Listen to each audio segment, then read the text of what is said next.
Hi everybody. I'm at my Indigo Vats today. I think about a week ago I did a really short video on these vats that I'd kind of forgotten and abandoned, and I'm trying to bring them back to life, and I think I've had some success.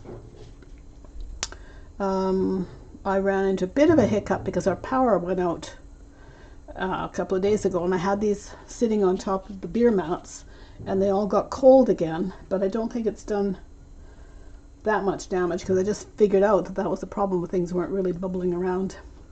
So I had this vat is the one that was a total dried up mess, and I added some things to it to make it ferment, and I left this sitting in here for several days, and I think that's come out to be a very nice blue. And then this one, I just put another skein of yarn into it about an hour ago, and I left it to sit, and I'm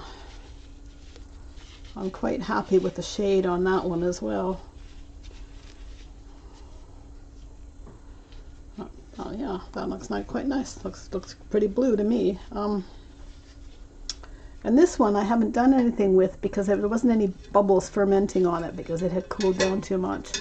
So I'm going to let it sit for another couple of days before I use it again. So what I do for the fermentation is I mix some ordinary wheat bran, like the stuff you use for porridge, and I add that to the mix. And then I use something that is already has gone moldy. And instead of putting fruit and things into it, I've discovered that the leftover dye powder, after it's gone through the madder route and I've used up all the dye in it, this was starting to ferment in the dye pot after about 3 days. So I realized, well, hey, I could just put this and mix it into the fermentation. So what I do is I have a separate jar, and I put the fermented madder root in here. I add some bran flakes and a bit of and a bit of warm water, and then I add a bit of sugar to it, and I just let that get smelly and mucky and gunky and moldy, and I put about a teaspoon into the dye bath every day.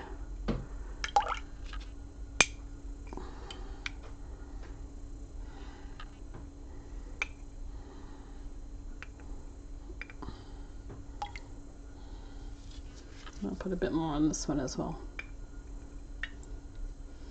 And I also mix some sugar into it to make it sweet and make it ferment better. And I just put a little teaspoon in. And I don't use regular cane sugar. I use a natural sugar called Xylitol, and it's made from birch bark. It's a natural sweetener, and I use the xylitol in all my cooking as well. I find that it tastes much better than the stevia. The sugar taste is not as strong, so if you want it really sweet, you have to use more sugar, but I just gotten used to making things less sweet, and it works really nicely for the dyes as well. And then if the pH has to be around 9 or 10, and the 9 or 10 range, it's quite safe to put wool into, and it's not harsh, and it's not going to ruin your wool. Your wool will still be soft. With the chemical versions of the Indigo Vats, they usually go to 11 or 12, and the wool becomes too harsh, and it's better for just dyeing with cotton. And I don't know why, but when I put the wool in there and I pull it back out, it's not green, it's blue, just like it's already, it doesn't do that color change in the air, so somehow it must already be reducing well in the dye vat. And so you don't need to pull out this. I mean, it's kind of fun to see the green turn to blue, but with this type of vat, it doesn't seem to happen. I don't understand the science behind it, but it seems to work. And when I think back about videos that I've seen in great big dye vats in India or in Japan, they're not pulling out great big yards of of yarn that's green and airing it and putting it back in. They're just pulling it out of the dye vat as it is, and it does all the thing inside the vat instead of all this faffing around and pulling it, making it green and turn blue, and then putting it back in the water. And I just find these little pots work splendidly, and it's worth a try. I don't get the muck in the bottom because I'm only using a tiny little bit that I need for dyeing this particular batch of yarn. When the dye runs out, then I add a little bit more. I buy the indigo in cakes, and I put it into a mesh bag, and I will just squeeze a little bit of that into the dye bath when the color starts to get a bit lighter. And I'm not using a lot, so I'm not getting the sludge of the dye in the water. I'm not getting the sludge of the rotting whatever banana peels or you put in there. It just it's a very clean method of dyeing, and very useful if you're doing small quantities. I guess in larger quantities it becomes more difficult, but for the everyday stuff that I do, it works perfectly, and it's worth a try.